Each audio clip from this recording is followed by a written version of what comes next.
I am going to click record. So as you are joining in the meeting here today, you might need to click yes, you accept being recorded. So that way we can share this conversation with others that are not here. We have a few other people that are going to be joining us, but welcome everyone. Good afternoon. Thank you so much for joining us today. My name is Molly Hampton and my pronouns are she, her, hers.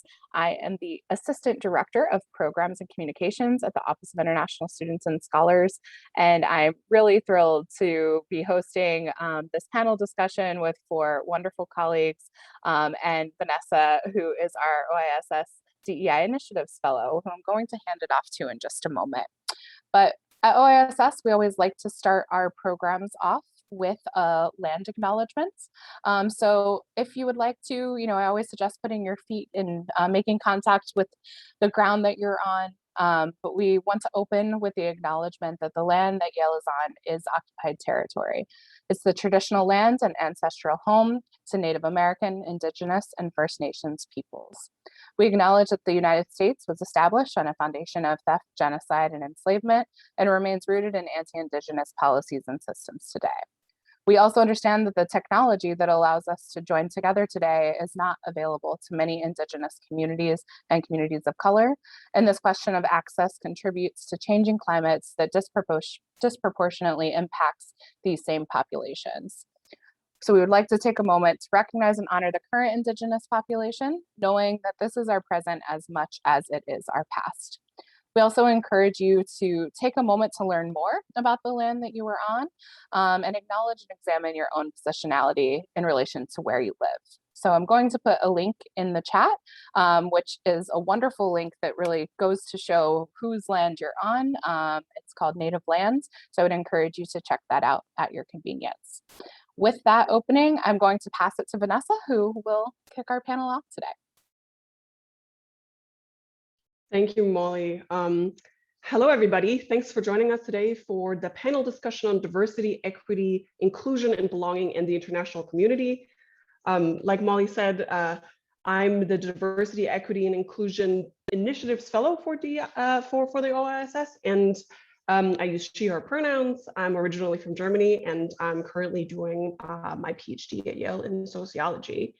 And just a little plug for this position. I've been working for this for the OISS as this fellow for the past year, and they are looking for someone to take on this role for next year. So if this is a position that you'd be interested in, please reach out to me or Molly if you want to apply or just learn more what that role would entail. So for today, the idea behind this panel was to basically introduce a few of the many on-campus resources to our international community. And for the next hour, we will be hearing from our panelists about their perspective and approaches to DEIB issues, how internationals are part of these efforts, and what we also, as our internationals ourselves, can do to contribute to making Yale a place where all people feel seen and heard. So I would like to extend a warm welcome to our panelists. We have Joliana Yee, which is the director of the Asian American Cultural Center. Hi, Joliana, maybe if you could just, wave into the camera enthusiastically. Thank you. Then we have Shami Tarlanov, who is the Associate Director of Student Accessibility Services, Samuel Byrd, the Director of LGBTQ Resources, and Suzanne Young, who is the Director of Graduate and Postdoctoral Teaching Development at the Poorvu Center. And the structure for this panel today will be that I will pose a few questions to the panel for like the next half hour-ish. And then after that, we will open the floor for questions from the audiences. Some of you have already sent us some questions, but I would encourage you to, unmute yourself and ask the question yourself later on. So whichever you feel most comfortable, you can always drop questions in the chat as we go, either for everybody to see or to me or Molly. And so we'll be monitoring that as well. So yeah, thank you all for coming. And to start, I would really like for all of you to talk a little bit about laying out what role your centers play in the larger cosmos. So before we get really into sort of DEIB issues, like what does your center do and your role within the center? And Joliana, you're nodding, so why don't you start us off? Somehow I knew that was coming. I tend to be a very non-verbal person, so I guess that gets me in trouble. But yes, thanks for letting me kick things off. So as Vanessa introduced earlier, I direct the Asian American Cultural Center and also serve as an assistant dean for Yale College. And so I wear two hats, and but specifically I'll talk about the Asian American Cultural Center, which, while it is housed within Yale College, is a university resource for graduate professional students as well as undergraduate students. And we also work alongside staff and faculty in collaboration. And the purpose of doing so is to really further our mission, right, of advocating for the unique needs of the Asian diaspora. So whether you're a US citizen or an international Asian identifying person, everyone is served and supported by this space. It is a physical building. We are located on 295 Crown Street. So you haven't had a chance to take a stroll on this beautiful afternoon, I would highly encourage you to do so. If not today, anytime when you have time. And you will notice that we have a large mural that was installed in November of 21 to commemorate our 40th anniversary. We are the third oldest cultural center of its kind on a college campus, and so I think that's something to celebrate. It has a rich history, for 4 decades of history that is rooted in student advocacy and organizing, and so that's something that, you know, as the director, I try to preserve in my role is to continue to center students' voices and their needs, because that is ever changing. The demographic of, I would say, Asian identifying students at Yale has changed tremendously just in the last decade alone. And I know that every year as we're admitting new students, that continues to be something that we have to really pay close attention to. And I would say that to sum up kind of the role that we play here is to really create a space for belonging for Asian identifying students who just come from so many different backgrounds, and to really attend to the intersections of their identity, not just racial and ethnic, but recognizing that they are whole beings, whole people, that all those kind of identities and layers really impact how they experience the world. And so we're here to create a safe space and a brave space for them to really express themselves and be successful students here at Yale. All right, thank you so much for sharing that, Joliana. Sam, could you continue? I'm also dropping the questions in the chat so that everybody remembers exactly what we're talking about. Yeah, thank you. Hi, everyone. My name is Sam. I use any pronouns, and I'm the director of LGBT Resources here at Yale. I'm new to Yale University. I started in December. So I am still learning about the campus as well, but I'm really excited to be here. I oversee the Office of LGBTQ Resources, which is essentially our LGBTQ community center here at Yale. And we're really working to move into that direction. A lot of students have this assumption that we're a crisis center you only go to if you are experiencing an issue. And we're really trying to transform that to where it is a very community-centric space that is very responsive to the community and to the things that they would like to see out of their space. So our mission is to support and empower students, faculty, staff, and alumni. So we have a pretty large mandate there on students or community members of any sexual orientation, gender identity, or expression, or what we call the SOGI identities. And we hope that by building community and building out our resources here, that we'll be able to strengthen and unite our Yale University community. So yeah, that's a little bit about what we do. In reality, it means we provide a lot of community education and advocacy efforts across the university. We try to serve as a cultural hub for diverse representations of queer culture, and we essentially are working to build our center into a network of about 300 LGBT centers across the United States to better support individuals, groups, and the greater LGBTQ liberation movement. Thank you, Sam. That was a great overview. Shami, would you continue? Yes, absolutely. Well, my name is Shami Tarlanov. I use he, him pronouns. My visual descriptors are: I am a person of color. I have a short, dark brown hair. I also identify myself as a person with physical disability. And today I am wearing a button-down pink and dark brown vest. So we are student accessibility services, and we are working with all students here at Yale who identify themselves as a student with disability. You can imagine disability can be a lot of things, whether it is temporary or visible, invisible disability. We are really engaging with, in an individualized way with students to identify the barriers to their education, housing, transportation, to name some. And then we put in place accommodation plan for them.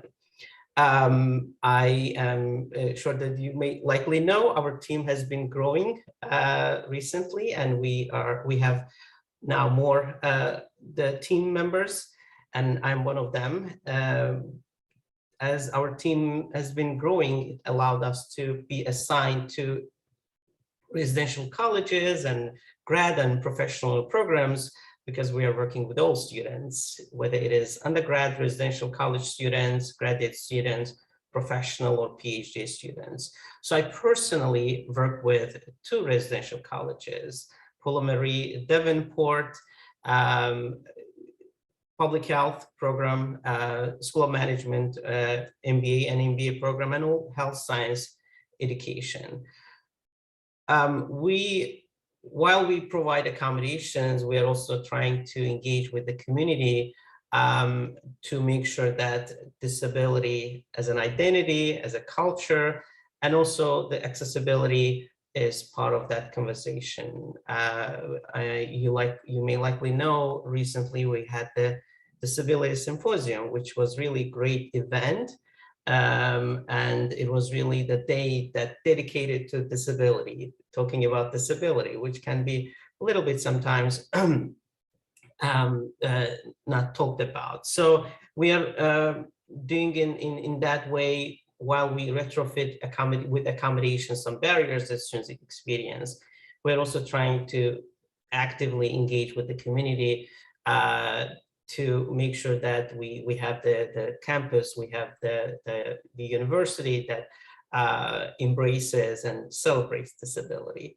I guess that's a little bit about what we do, and we work with almost with all departments, and whether it is with dining services, whether it is with transportation, housing, we are, if you will, all over the place in a good way to make sure that students have equal access to the services, programs, and things that university offer, and they have a similar experience, if not more. Thank you, Shami. Suzanne, would you end out this round of first introductions before we go more into DEIB issues? Sure. So I'm Suzanne Young. I'm the Director of Graduate and Postdoctoral Teaching Development. But I also work with faculty on their teaching. So I work up and down the scale of people who are teaching at Yale. I also work with visitors to Yale who are here on sort of one-year fellowships in teaching, et cetera. So I'm going to speak about the Poorvu Center as a whole. I may say some extra things about the grad and postdoc part, but I understand the audience is from across different groups, so I'll try to keep it more general. No surprise, what we do is we support people in their teaching and learning at Yale. So we work across the disciplines, across the schools. So we work with, Yale College, the graduate school, the professional schools, in all of the things that I'm about to tell you that we do. So our purview is pretty wide. So typical kinds of services and events and initiatives include, we run a lot of different pedagogy workshops. In my unit, in the grad teaching unit, we run 80 plus workshops a year to train teaching fellows and help graduate students and postdocs work on their teaching while they're here and then be ready for that next step as they go on the job market. On the faculty side, we also offer a number of workshops across different topics. Sometimes they'll highlight, models of great teaching in a certain area, like we'll talk about assessment and we have faculty come in and talk about that. Other times we focus on things like anti-racist teaching, anti-racist pedagogy. So thematized sort of workshops, one-off or a series. So that's a lot of what you'll see when you walk through our space at 301 York Street. If you see us in rooms working with people, we're doing some kind of workshop with different audiences. We also offer one-on-one consultations around teaching. My unit does about 140 consultations with TFs and postdocs a year. I know that the faculty side does as much on to support faculty in their teaching. And they make sure to reach, ladder faculty, lecturers, adjuncts, et cetera, so that we're really making teaching really connects all the different people at Yale who, the fact that we're all teaching is a unifier, is what I'm trying to say. So we also offer services where we will go into a classroom and observe the teaching. We do that on the graduate student and postdoc side. We also do that on the faculty side. These are very much about low bar, kind of not evaluative, nothing goes in anyone's file. These are about coaching and helping people develop. So we often find that faculty and graduate students welcome that kind of friendly presence in the classroom. We also offer tutoring in writing and in the disciplines. For undergrads, we have an extensive tutoring system for writing. That's how I came to Yale in the first place, is for the Writing Center. And we also have a group within the undergrad, the Yale College writing tutoring unit that works with writers who are, for whom English is not their first language. And we've had that since 2005 when I came. We also have tutors for working with undergraduates in the disciplines, science, social science, et cetera. And then we have writing consultations through the Graduate Writing Lab, which is another sub-unit of the Poorvu Center. And that is extensively used by graduate students here. If you don't know about that and you're a graduate student on this Zoom call, definitely check that out. There's a lot of great resources. And also the Graduate Writing Lab has something called Pitch Vantage, where you can go in and use technology to practice giving a talk and you get some feedback from the technology. It's really interesting. I was skeptical at first and I'm a convert. All right. Another thing we do is we train TFs who are new to teaching at Yale. We do something called Teaching at Yale Day, which you may have heard of. We also train ULAs, undergraduate learning assistants, which Yale's increasingly making use of. And so that's a great opportunity for undergraduates to get to have a leadership role in the classroom, and we help train them. So finally, I just want to mention that we host events, both large and small, to shine a light on important issues in teaching and learning. For instance, we're having the Spring Teaching Forum in 2 weeks on April 29th to talk about instructor health and instructor burnout in the classroom and try to get at some of those issues. So another thing that we do, finally, I'll say is we work with TFs and faculty and postdocs on mentoring, how to be a better mentor, how to be an inclusive mentor.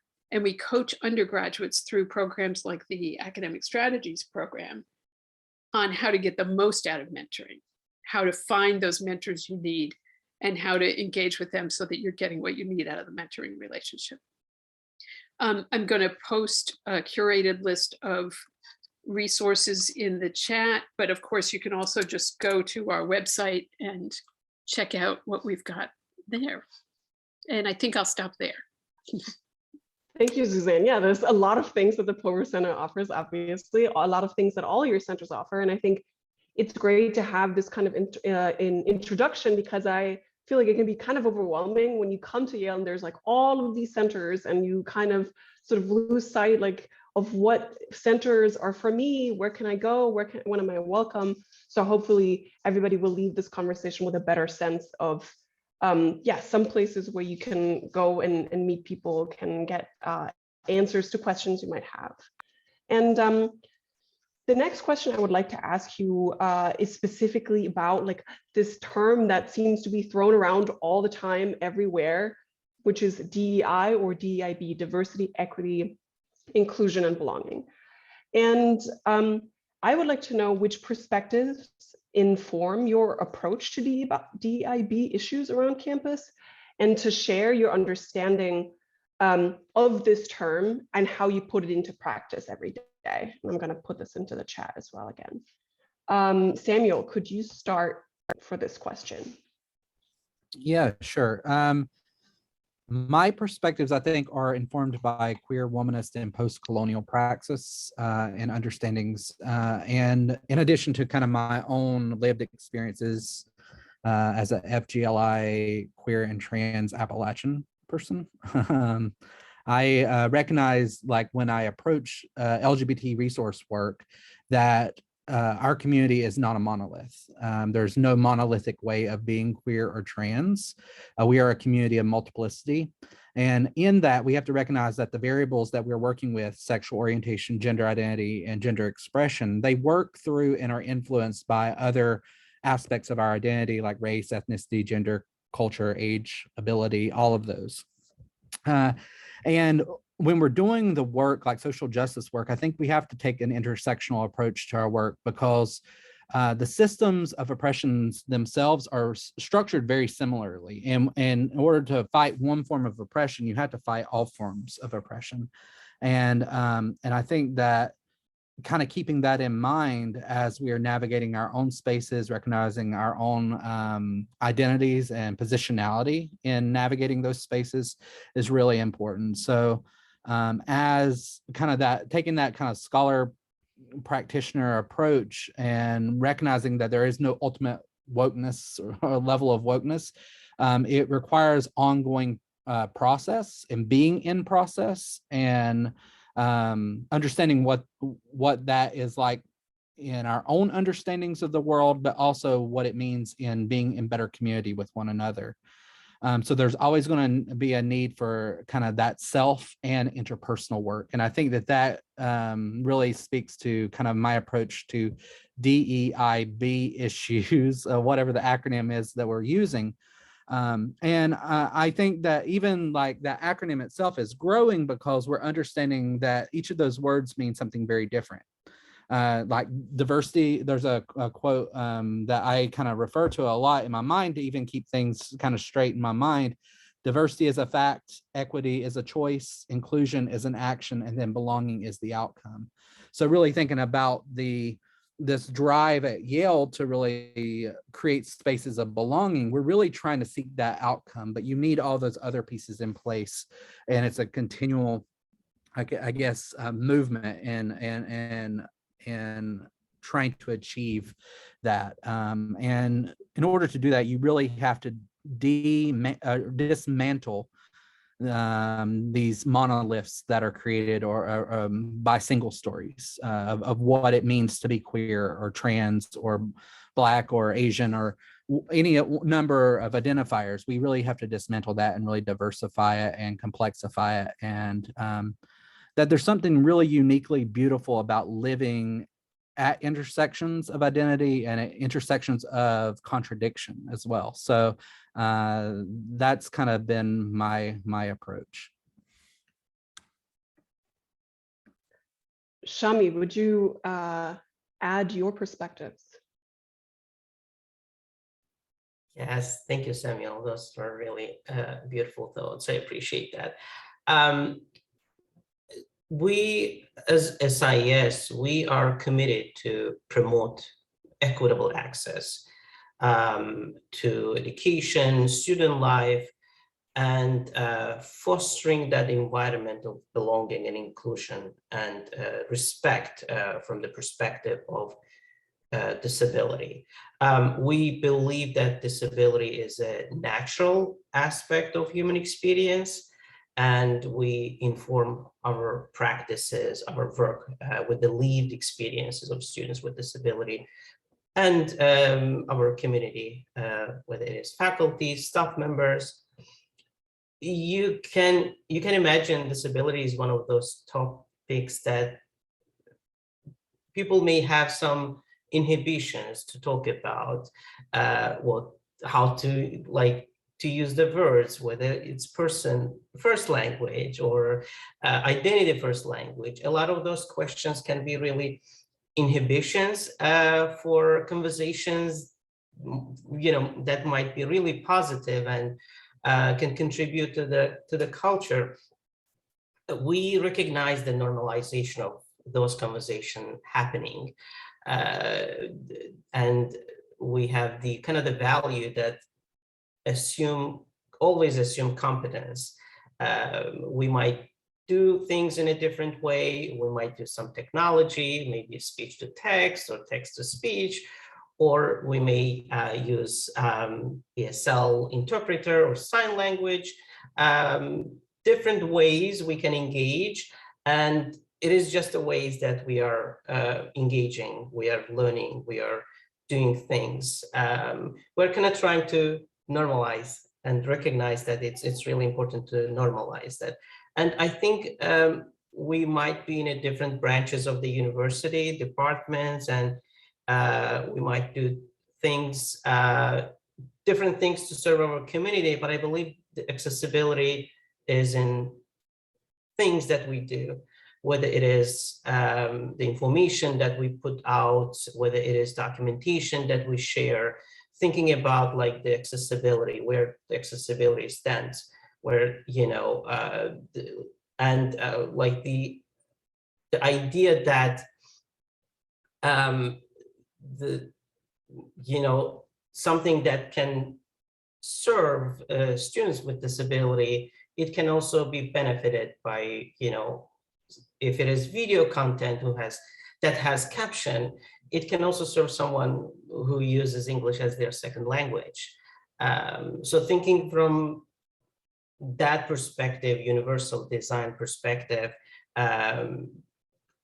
creates that understanding that there is things that we can do in terms of accessibility. So while we provide, as I stated, accommodations, we are and accommodations again can be classroom accommodations, housing, dining, a lot of things.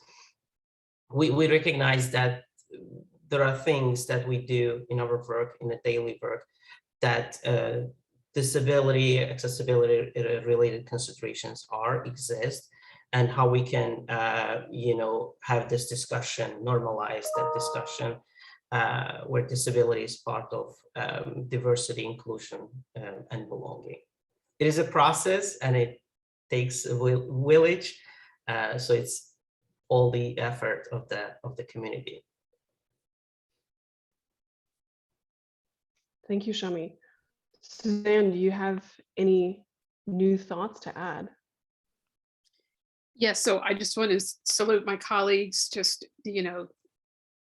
it's complicated, and yet we all need to understand these different facets of our identities. It's an ongoing process. We're speaking in drafts and we're learning as we go. Taking a holistic approach, taking UDL as our starting point. Anything that we do for any given student is good for all students. I'll just add from a teaching point of view, a couple of just one crucial place where we are right now, which is to say, we start from the point of view that inclusive teaching is excellent teaching, that you can't teach well without thinking about inclusion and having it infuse every part of what you're doing. Very recently, I'd say in the last year or so, we have come to interrogate this, the term inclusion, and ask ourselves, is it enough to open the doors and invite people into spaces? Certainly that's important to do, but we're coming increasingly to recognize that in some ways that keeps white privilege in place, in the sense that we're not interrogating the spaces themselves. So as we look at anti-racist values, calls to equity-based teaching and learning, that requires us to look at the place we're inviting people into. In other words, look at our courses, look at our disciplines, look at our classroom spaces, and ask deeper going questions. You know, what assumptions are we making about students' prior knowledge and experience? How can we use references, materials, resources in our classes that speak to a diversity of students and don't assume specialized cultural knowledge? How can we rethink assessment so that students are allowed to have more choice in how they show what they know? And how can the discipline itself rethink its touchstones, its data, its founding texts, its great thinkers? So in other words, decolonizing the curriculum and the discipline, so that we move away from a exclusively white privileged Western way of knowing and really look at ask those underlying questions about what we're teaching and why we teach it. And that's all to say under the banner of not leaving inclusion and inclusive teaching behind, but deepening that into this arena of equity-based teaching and equity-based learning spaces. And I think I'll stop there. Thank you, Suzanne. And Joliana, would you continue? Yes, sure. And I'm grateful to my colleagues for everything that they have shared. I think for me, a perspective that is quite critical in informing my approach are certainly my own, lived experiences and identities as, an Asian woman, specifically from Malaysia, which is a Muslim country, but I'm not Muslim. And, being the first non-US citizen to be the director of the Asian American Cultural Center, I think emphasizes the point that the Asian American identity, while is often understood to be a racial checkbox, right, that someone kind of marks off, is really historically a term that was coined by ethnic populations within the Asian diaspora to organize politically. And so, I think helping us understand that, yes, race is a social construct with very real implications on people's everyday lives. Joliana, your mic is a little quiet all of a sudden. Could you lean in? Audio issues. That sounds better. Yes. Yeah. So yeah, I was gonna say, I don't know where I cut off or where I kind of faded out for dramatic effect. But I would say that it's important to recognize and acknowledge the fact that while race is a social construct, it has very real life implications on everyday lived experiences, and how the willingness to be able to see the through line, right, and all these systems of inequities, and how race as a social construct has been utilized as a tool, not just within the US, but globally, right, to oppress various groups of people, is really something that we need to not just look at as in a present day context, but be mindful of the historical context of how all these things came to be. And I think that I talk about the ACC turning 40 because a large part of why I came was the history of this space and how this space came about. And I think if we don't acknowledge the history of the current constructs that we are in, I think that is very dangerous and counterproductive to the work that we want to do to achieve diversity, equity, inclusion, and belonging. And so I think for me, in terms of everyday practice, being fairly new to Yale is really learning a lot of the history that is necessary and crucial to the context of Yale today, so that we can build for the Yale we want to see tomorrow and in the future.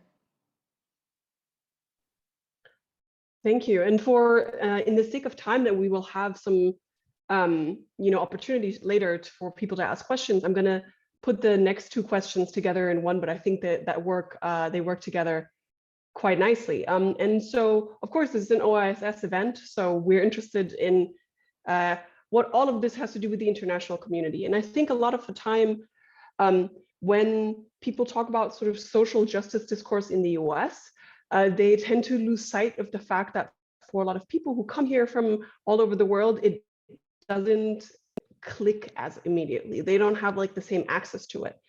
So when there is this conversation about diversity, for example, we talk, for example, about like race or about sexual identity, and less so a lot of the time about the international community. So the next question will be, to what extent are international students part of DEIB efforts in your centers? And also from the other side, how can international students themselves contribute to making Yale a more equitable and inclusive place? What resources would you advise international students to seek out, for example? So I know that's kind of a long question, so I'll put it in the chat again. And Shami, would you be so kind to start off? Yes, absolutely. I guess I can also, intention is not to speak all the international experiences, of course, as a former international student myself, and also someone with physical disability, thinking about our office and what we do.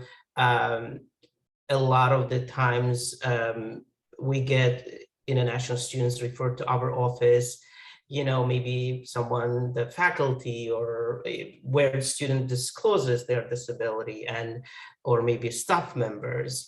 And when I get to have really one-on-one meeting with them, sometimes I hear the saying that, oh, I've been living with a chronic medical situation, and I even didn't know that that's a disability, that I can use accommodations. You can imagine if you are living with medical chronic situation, it involves a lot of management, like whether it is medication or access to snacks and food during exams, all of them. And understandably, again, speaking to my own experience in my country, in my culture, we have different relationship with disability. And for me, it was process to acknowledge and to verbalize and, to reach out to the accessibility office of my university here in the United States. So a lot of the times we are getting, the international students where they may not have the documentation or document trail. We would still make sure that they have a, accommodation plan in place, even if they don't have documentation based on their self-report. So I guess that's what I would say, that like understanding and the relationship with disability might be a little bit different, and they might feel like they even may not be, may not need to use accommodations. But as we are having meetings with them and as we're discussing with them, they know that, oh, they could have accommodation that will allow them, extended time because their medical situation takes a little bit, time for them. I guess that's what I say. And, a lot of the times, mental health can be some of the, situations where students might be thinking that they may not need accommodations, or they need to power through, if you will. I'm really glad and I'm really excited whenever they reach out to our office and we have this discussion around the accommodation plan and make sure that they have resources in place. Because again, because of the differences, because of the cultural differences, it can be a process for them. With regard to the efforts, as I said, we are providing accommodations, but also we see international students joining our team, like being student specialists. We have access assistive technology team. We have the student specialists working with students with disabilities.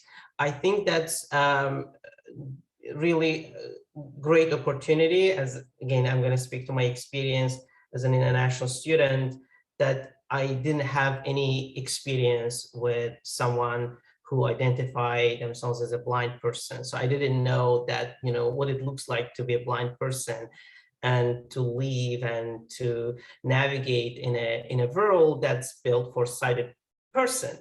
I guess those kind of work that international students joining our team and working with students with disability is really makes that, again, conversation talking about disability a little bit, easier, if you will. They get to meet with students. They get to be in a really one-on-one vulnerable situation where the student with disability will share their experiences with them. I feel like those kind of engagement of international students is really enriching experience. Again, not to speak all the international student experiences. I feel like that work can also facilitate their reaching out and seeking services and knowing that the resources are available there and they don't have to push through, they don't have to go without using accommodations, otherwise they would need and they would be, that might be helpful for them. Yeah, great. Thank you so much. Suzanne, would you go next? Sure, and I'll just say a few words because I know we want to get to the questions from the participants. I will say that we also have every year several international students on our team of fellows in the grad teaching unit, and they're running our workshops and doing observations, etc. So we get their point of view as we develop programming. We also like to think of our programming as a whole in the grad teaching part as an effort to pull back the curtain to reveal the hidden curriculum on teaching and learning. This can be useful for everyone in the audience, all the participants in our workshops, but it's especially useful for international students where the assumptions, this is about cultural learning. It's not, do you know your discipline? It's, what is it like to teach and learn in an American classroom? And in all of our programming, we try to sort of reveal those hidden assumptions about how one should teach in the American classroom. So we like to think that all our workshops are helpful for international students. I will also say that we are embarking on developing more workshops that are directly for international students and will be run by international fellows and specifically sort of homing in on those questions that international students have when they come to do their important work at Yale as graduate students. So keep an eye on that. We've got those coming. I will say I would very much welcome input from international students and scholars. Contact me, suzanne.young@yale.edu. Say, I'd love to hear more about X, or I'd love to see a workshop on Y, or a learning community on C. We very much welcome that input. And my final note will be that one of the most important things you can do when you come here as a student or scholar is to find good mentors. Sometimes that'll be your automatic mentor, your PI in the lab or wherever. But oftentimes you need mentors for the life-work balance, for negotiating graduate school.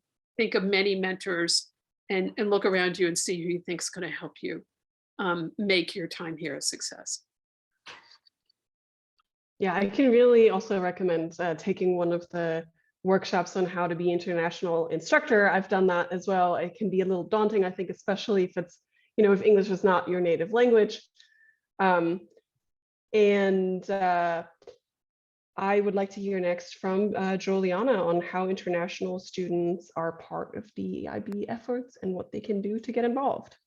Yeah, so I would say the AACC, as well as the other 4 cultural centers, are open to all students, regardless of citizenship status or however they identify. So in that way, events are open to all. We all also hire international students as part of our staff, whether it's graduate assistants or undergraduate students.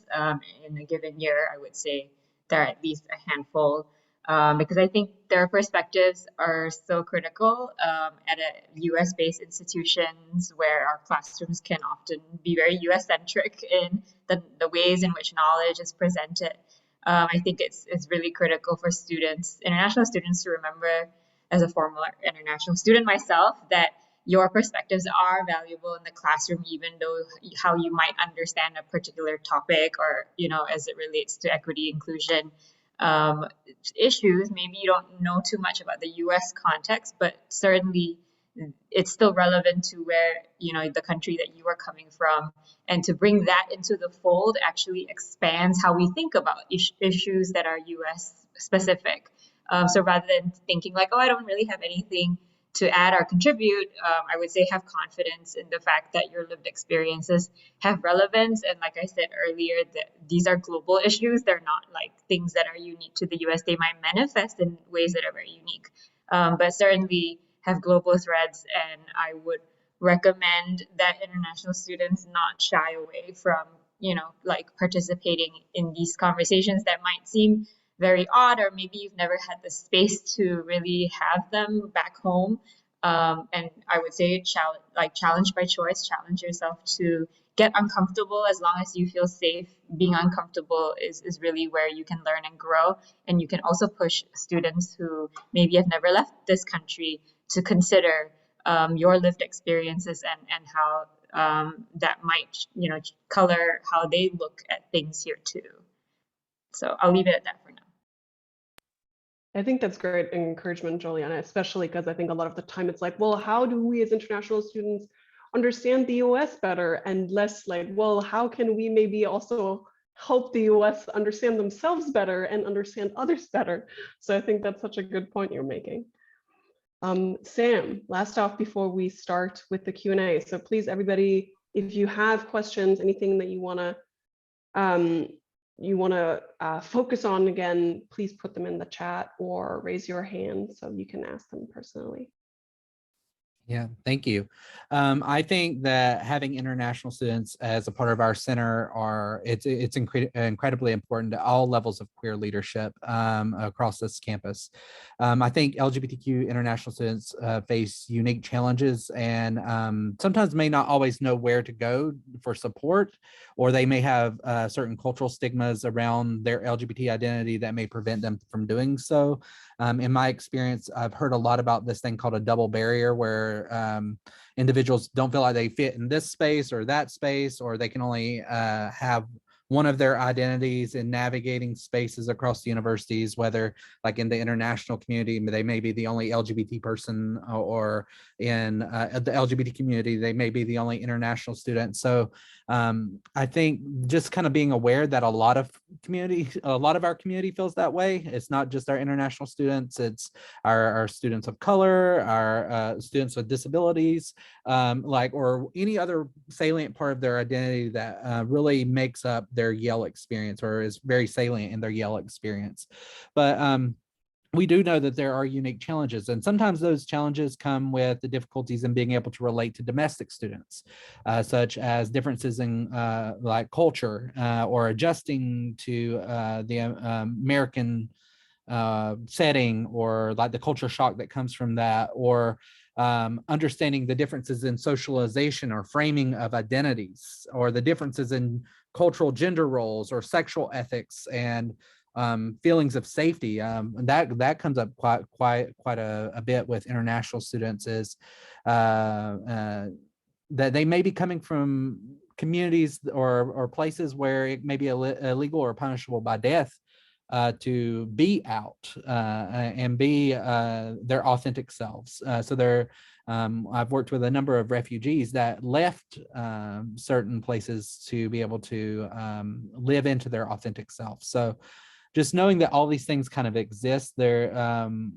I think it's really important to bring the lived experiences and the perspectives into our cultural center, and to decenter that US-centric narrative about what it means to be a queer or trans person. So all the other things that were mentioned by the co-panelists, I think are very salient within our community as well, but I really wanted to highlight those.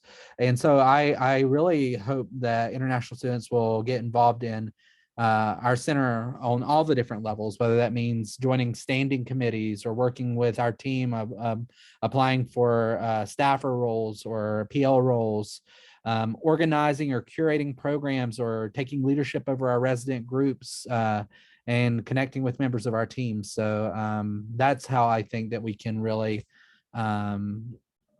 see our international student community really contributing to our DEIB efforts. That's fantastic. I hope everybody who's listening is like really taking whatever they've heard today to heart and just like go and reach out and visit all these centers, see how you can help them, what you can get from it. So we have a couple of minutes left for questions. Is there anybody in the audience who would like to pose a question or write it in the chat? Just gonna give it a few seconds. If not, I have something from the pre-submitted questions. All right, while everybody's still thinking, maybe I can post something already. So these are two questions actually that were asked, and I think they're pretty tough questions, but you know, this is the questions that we need, I think. So what DEIB metrics in your department are the hardest to improve? And what data do you collect to determine if you're effective? Or like, how do you talk about improving these things? And feel free to chime in if you have thoughts.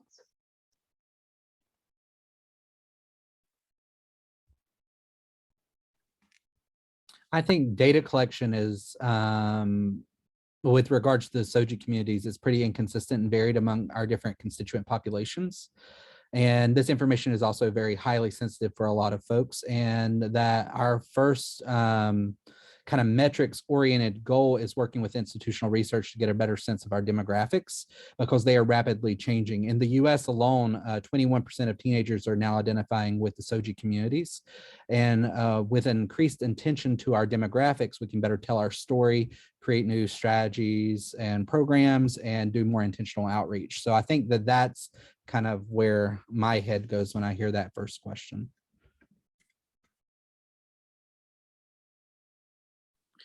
I'll add that we're seeing the student, undergraduate and graduate population diversify gradually. Certainly the undergraduate population diversify pretty strongly since, 15 years since I've been here. I've seen a lot of changes. Graduate student population, the grad schools working on making sure that they're inviting a diverse group of graduate students to start their degrees here. At the Poorvu Center, we're looking at hiring. The Poorvu Center is a largely white organization, not by design. And we're having to look at our hiring practices, the way we do or don't welcome people to apply to Yale, to apply to work at the Poorvu Center. I know other units around the university are looking at that too, and really saying, are there things we could be doing to diversify the pool of applicants so that the staff comes to mirror the diversity we know is here on campus? That's a challenging but really important goal that we have. I think for the ACC specifically, the umbrella term Asian is so broad, and the lack of access to data that's disaggregated makes it challenging, I would say, to truly measure how well we're supporting ethnic groups that are smaller and underrepresented within the Yale community, because that's not data that's collected by Yale upon admission. So a lot of it is kind of just like piecemeal grassroots efforts that we can do on our like basic level, but given the minimal staffing that we do have, that's also a challenge. So it's a question that is always out there, and an ask that's always out there to further disaggregate the racial data, but that's not really possible right now given the infrastructure.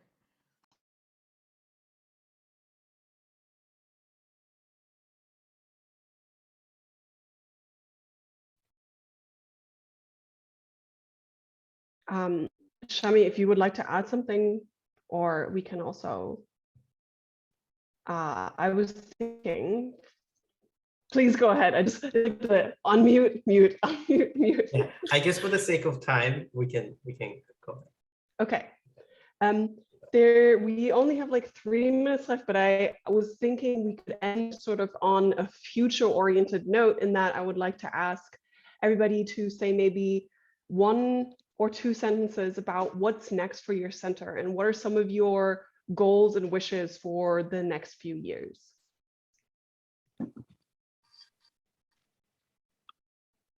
I guess I can go and say that I'm hoping our office will cease operating, meaning that everything will be accessible.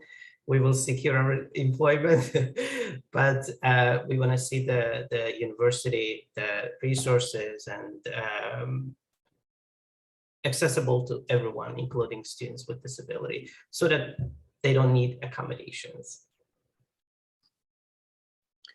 I'll just jump on and say similarly, hope that we're in process, but hope that we make really good progress on making sure that equity-based approaches to teaching and learning are suffused throughout everything that we do, not like an add-on or a special workshop, but really part of at the beginning of every conversation.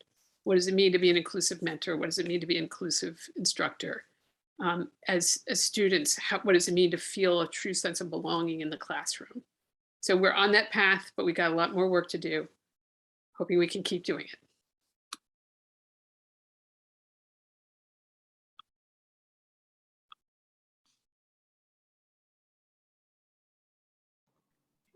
Am I supposed to go? I didn't know if there was like a preordained order. In terms of goals for the AACC, I think that, you know, aside from, I would say, the ongoing progress with our always pursuing our mission, I would say that in the immediacy, you know, really paying attention to creating a space where the intersections of our students' identities feel welcomed, because oftentimes the perception is, right, like, oh, I can only talk about my Asianness when I'm in this space. And certainly that's not true, because then we wouldn't be talking about our full selves. So I think that's always a continual goal, as well as to continue attending to the populations, the ethnic populations that are small in number within, even though seemingly we are the largest racially minoritized group on campus, there are still, you know, very disparate, very distinct, I would say, challenges that specific ethnic groups face, that need a lot more attention than I would say the model minority myth allows us to think about. In our area, because I'm so new, I think I'm working with our community in a process of reimagining and revisioning our space into what a full like LGBTQ cultural or community center could be. And we are like building out new infrastructure and beginning a collective visioning process across campus. So doing a lot of listening sessions to figure out what it is that folks want to see in that next iteration. And my goal is to do a lot of listening and taking a lot of notes, and then finding ways to democratize our program and being responsive to that in our strategic planning. So that's my process kind of in the foreseeable future. Great. Well, I hope all of these goals and wishes come true sooner rather than later. And for now, I really want to thank all of you for taking the time out of your day to come and talk to us, and for everybody for attending. And I wanted to hand over to Molly, who is gonna close out for today. Yeah, I just wanted to echo Vanessa's thanks, and I really wanted to give not only a shout out to our panelists, but to Vanessa. This is her 4th and final program that she has led with our office. It's really sad to see her time as our fellow end. She has done such incredible work, and I wanted to link to our statement of community values that Vanessa was really instrumental in getting off the ground. And it also links out to 3 of the other workshops that she has led and focused on. So there's extra resources that are there, and we will post the recording of this call in this same space. And I'll also send it out in our newsletter that happens tomorrow. But I just wanted to take this opportunity to really thank Vanessa for the work that she's done in helping the OISS office continue our work in diversity, equity, inclusion, and belonging, and our advocacy for the international community on campus. So thank you, Vanessa. Thank you to all of our panelists, and we hope to see you at the next OISS events. We really appreciate you attending. Thanks, everybody.